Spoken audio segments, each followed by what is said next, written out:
नमस्कार मित्रों। आशा और उम्मीद करते हैं आप सभी लोग स्वस्थ होंगे, मस्त होंगे और अपने परिवार के साथ व्यस्त होंगे।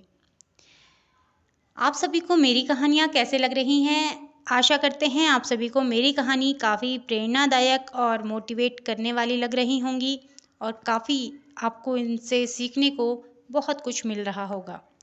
तो बढ़ते हैं आज की कहानी की ओर। आज की कहानी है एक गाय की। और क्या थी गाय की वह कहानी जो कि हर एक स्त्री को, हर एक मनुष्य जाति को, इंसानी जाति को याद रखनी चाहिए। ये कहानी आजकल की नहीं है, ये कहानी बहुत पुरानी है जो कि मुझे मेरी दादी ने बहुत ही अहम किरदार के रूप में सुनाई थी। आपको एक छोटी सी बात मैं कहूँगी। जो जब आप पैदा होते हैं ना, तो आपने कभी नोटिस किया कि किसी बच्चे को जब नया जो बॉर्न हुआ हो, उस बच्चे की कमर यानी कि जहाँ से उसके हिप्स शुरू होते हैं, वहाँ पर गौ के खूर के जैसे कोई छाप देखने को मिला हो। और यही छाप बचपन से ही बुढ़ापे तक उसके कमर में चलता आता है।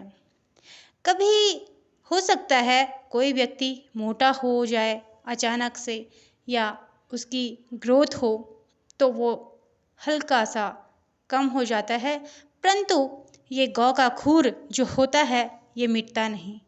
तो आज इसी बात पे मैं चर्चा करने वाली हूँ, इसी बात की ये कहानी होने वाली है। तो आओ सुनो कि मेरी दादी ने मुझे काफ़ी साल पहले ये कहानी सुनाई थी। आज से लगभग 20 वर्ष पहले मेरी दादी ने मुझे ये कहानी सुनाई थी। तो क्या थी ये कहानी? आओ मैं आप सभी को बताती हूँ।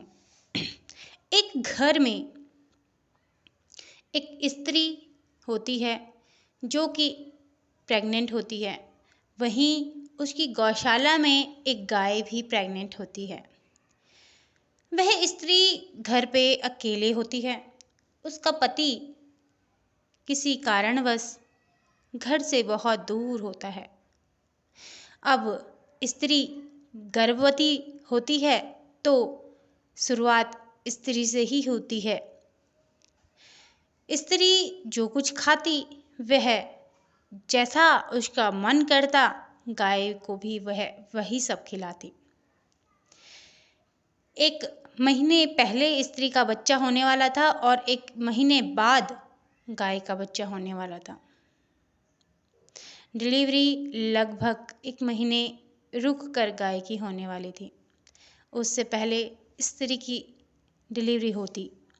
उसी चक्कर में स्त्री का मन जो भी मीठा, खट्टा, तीखा खाने का जो भी करता, वह गाय को भी वही खिलाती। खूब सारे दोनों एक दूसरे से प्यार करते थे। गौ माता भी अपनी बहन के जैसे उस औरत की रक्षा करती। एक बार उसके घर पे कुछ चोर घुस आते हैं। गौ माता उन्हें अपनी सींगों से हटाकर धुतकार कर भगा देती है। वह गौशाला में बंधी तो रहती है, परंतु वह अपने गले की गांठ को खोलकर छिन्न भिन्न कर कर अपनी बहन जैसी उस महिला को बचाती है और खूब सारा प्यार उससे पाती है। वह गाय और वह महिला दो सखियों के जैसे बड़े प्यार से रहते हैं। वह महिला भी खूब सेवा करती उस गाय की, परंतु इंसानी स्वभाव है मित्रों लालच। गाय को देखने काफ़ी सारे लोग आए, परंतु उस महिला ने उस गाय को नहीं बेचा। वह चाहती तो उस गाय को बेच सकती थी, परंतु महिला ने उस गाय को नहीं दिया। उसे उस गाय से बहुत मोह था, बहुत प्यार था। फिर उस महिला की डिलीवरी का महीना शुरू हो गया। अब गाय को उस महिला की काफ़ी चिंता हो रही थी। तभी गाय के पेट में भी गाय का बछड़ा घूम रहा था। तो वह अपने पेट में अपने गाय के बछड़े को अनुभव कर रही थी और वह महिला सोच रही कि मेरे साथ ना मेरा पति है, ना मायके का कोई भी व्यक्ति है। मैं कैसे अपने बच्चे को जन्म दूंगी, और अगर बच्चे को जन्म देती हूँ तो उसके बाद मेरी जो सेवा होगी वो कौन करेगा। एक औरत को जब डिलीवरी का जो वक्त होता है, उस वक्त सबसे ज़्यादा अहमियत उसको अपने पति की लगती है।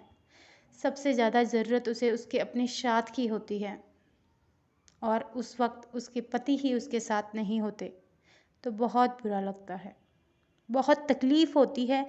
ये एक महिला से ही जानना कि किस तरीके से दर्द में वो होती है, किस तरीके से तकलीफ़ में वह होती है। और यही सब चिंता उस औरत को सता रही थी। वह गौशाला में गोबर उठाने जाती है तो गाय उसको चिंतित देखकर उसे पूछती है, क्या हुआ, तुम परेशान क्यों हो। तभी वह गाय से कहती है कि क्या बताऊं, मैं इसलिए परेशान हूँ, इसलिए चिंतित हूँ कि मेरे पति की नौकरी विदेश में है, और अगर मेरा बच्चा होने वाला होगा तो वह आ नहीं पाएंगे, और मेरे साथ और कोई है ही नहीं। ना कोई इंसान इधर भटक रहा है, ना कोई मेरे मायके से कोई आता है, ना मेरे ससुराल वाले कोई मेरे साथ हैं। मेरा इस दुनिया में कोई भी नहीं। वह रोने लगती है। तभी गाय उससे कहती है, तुम इतना चिंता क्यों कर रही हो। तुम इंसान हो, इसलिए तुझे और अन्य इंसानों की मदद की आवश्यकता है, और मैं जानवर हूँ तो मुझे तो किसी की ज़रूरत नहीं। और फिर वह कहती है, गाय कहती है उस महिला से कि मैं हूँ ना, और मैं हूँ ना हूँ, तुम भगवान पर विश्वास करती हो ना। तो महिला ने कहा, हाँ, मैं भगवान पर बहुत विश्वास करती हूँ, परंतु भगवान स्वयं तो नहीं आ सकते ना मेरी मदद के लिए। वह यह कह ही रही थी, तभी गाय कहती है, तो क्या पता भगवान ने इसीलिए तुम्हें मेरे साथ रखा हो, और देखो ना हम दोनों कितनी अच्छी सखियाँ बन चुकी हैं, और मैं हर पल तुम्हारे साथ रहूँगी। तभी वह औरत कहती है कि तुम्हारा भी तो बच्चा होने वाला है ना, तो तुम मेरे साथ कैसे रह सकते हो। अगर कहा जाता है, अगर किसी प्रेग्नेंट महिला के साथ कोई प्रेग्नेंट महिला या कोई भी जानवर प्रेग्नेंट अगर डिलीवरी के वक्त उसे छूता है या उसके साथ होता है, तो उसका बच्चे पर बहुत अजीबोगरीब असर पड़ता है, जिससे कि उसकी भी डिलीवरी हो सकती है तुरंत ही। तो गाय कहती है, नहीं नहीं, मुझे उस चीज़ का भय ही नहीं, मैं उस चीज़ से नहीं डरती। हाँ, पर तुमने मेरी सेवा करी है तो मैं तुम्हारे साथ ज़रूर खड़ी रहूँगी। वह दिन भी आ जाता है जब महिला के पेट में बहुत ज़्यादा दर्द होने लगता है, यानी कि डिलीवरी का जो समय होता है, जब बच्चा होने का जो दर्द होता है, तो वह महिला बहुत दर्द से करा रही होती है। गाय गौशाला में बंधी होती है, सारा दिन हो जाता है, लेकिन वह महिला गौशाला नहीं पहुंच पाती। गाय को उस महिला की चिंता हो रही होती है। गाय अपने खूंटे को तोड़कर उसके पास जाती है, और उसके पास ना कोई दाई होती है, ना कोई नर्स होती है, ना ही कोई गांव का कोई व्यक्ति होता है। गांव से काफ़ी दूर जब उनका मकान होता है तो वहाँ उसकी चीखों पुकार सुनने वाला भी कोई नहीं होता। गाय अपनी खूंटे को तोड़कर उसके पास जाती है और एक दाई के जैसे उसे सपोर्ट करती है।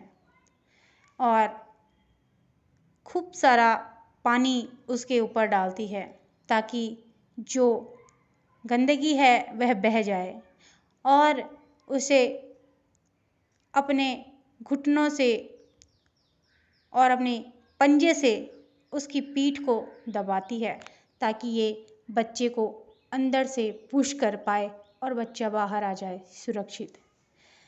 वह अपना खूर जो होता है, उसका पैर का जो निशान होता है, उसे उसकी कमर पर ऐसे अड़ाती है कि उसका बच्चा कुछ ही पल में बाहर इस दुनिया में आ जाता है। और वही पैर का निशान उस बच्चे के भी कमर पर आ जाता है। वह कभी आगे से जाकर अपने पैर को उसके पेट पे लगाती तो कभी पीछे से उसकी कमर पर जाकर उस अपने पैर को उसके कमर पर लगाती ताकि वह औरत पुश कर पाए और पुश करने के बाद वह बच्चा बाहर आ पाए। जब वह बच्चा बाहर आता है तो खुशियां ही खुशियां मानो उस घर में छा जाती है।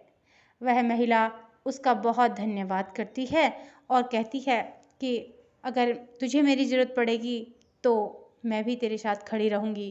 कहने को तो कह देती है, परंतु वक्त क्या होता है चलो बताती हूँ। उस औरत का बच्चा हो जाता है, उसका बेटा होता है। वह उसे नहलाती धुलाती है, गाय उसके ऊपर खूब सारा पानी डालती है और वह उसे समेट कर अपने पास ले जा लेती है। कुछ दिनों बाद उसका पति घर से विदेश से घर आ जाता है और घर से अपनी पत्नी और अपने बच्चे को ले जाने की जिद करता है। पत्नी कहती है कि हमारी गाय बच्चा देने वाली है तो उसे मेरी ज़रूरत होगी। तभी उसका पति कहता है, अरे गाय ही तो है, जानवरों से ज़्यादा मोह नहीं किया जाता, और उसे अपने साथ लेके चले जाता है। तभी जब गाय के पेट में दर्द होता है और गाय खूंटे पर बंधी बंधी दर्द में करा रही होती है, परंतु उसके आसपास कोई नहीं होता। गाय के आंसू गिरते हैं और वह पूरे महिला समाज को कोसने लगती है कि कितनी मतलबी हैं ये औरतें, कितना मतलबी है ये इंसान रूपी प्राणी, इनसे अच्छे तो हम जानवर ही सही। धिक्कार है ऐसी इंसानियत पर जिसने अपने स्वार्थ के लिए मुझे इस्तेमाल तो कर दिया, मेरा दूध पिया, मेरे से मदद ली और आज मुझे खूंटे पर बांधे छोड़ दिया, चले गए विदेश, मुझे ऐसे दर्द में तड़पते हुए छोड़ दिया। ये भी नहीं सोचा कि मैंने इसकी इतनी मदद करी है, और पूरी इंसानी बिरादरी को श्राप दे देती है कि ये मेरा श्राप है तुम सभी के लिए कि मेरा बच्चा तो बस कुछ मिनट में ही खड़ा उठ के चलने लगेगा, परंतु तुम्हारा बच्चा पूरे 9 महीने के बाद 1 साल में चलेगा। और तभी से इंसानी जो बच्चे होते हैं, तभी से वह इतनी बाद में इतनी देर में चलना शुरू करते हैं, बोलना शुरू करते हैं। तो कहानी का जो सार था वह यह था कि गाय ने एक जानवर होकर भी उस महिला की मदद करी तब जब उसकी डिलीवरी हो रही थी, और उस महिला ने अपना स्वार्थ सिद्ध करने के लिए उसको छोड़ दिया खूंटे पर बंधे बंधे और चले गई विदेश। जब उसका बच्चा हुआ तो उस गाय ने अपना खूंटा तोड़कर उसको पूरी उसकी सेवा करी, लेकिन एक महिला ने उस गाय के बारे में दोबारा सोचा तक नहीं। पति ने बोला चलो तो चल दी, ये नहीं सोचा कि वो बेचारी गाय बेजुबान है, उसे मेरी मदद की ज़रूरत पड़ सकती है। और इसी कारणवश आज भी गाय के बच्चे या किसी भी जानवर के बच्चे हो, वह तुरंत ही कुछ मिनटों में खड़े उठकर चलना प्रारंभ कर देते हैं, और जो हमारे इंसानी बच्चे हैं वह काफ़ी महीनों के बाद चलना शुरू करते हैं। तो आपको गाय की श्राप वाली कहानी कैसे लगी मुझे कमेंट में ज़रूर लिखें और ज़्यादा से ज़्यादा शेयर करो, लाइक करो, कमेंट करो, तभी तो मुझे और ज़्यादा मोटिवेशन मिलेगा आप सभी लोगों से कि हाँ, मुझे भी कुछ करना चाहिए, मुझे भी कहानियाँ आगे बढ़ानी चाहिए। भाई करो जल्दी और बताओ मुझे कि मैं आपके लिए किस किस टॉपिक पे कैसी कैसी कहानी लेके आ सकती हूँ। तो आपको मेरी ये कहानी कैसे लगी है मुझे कमेंट में ज़रूर लिखें। तब तक के लिए आप सभी को मेरा प्रणाम। मैं मिलती हूँ एक नेक्स्ट कहानी में आप सभी को। तो tata bye bye see you.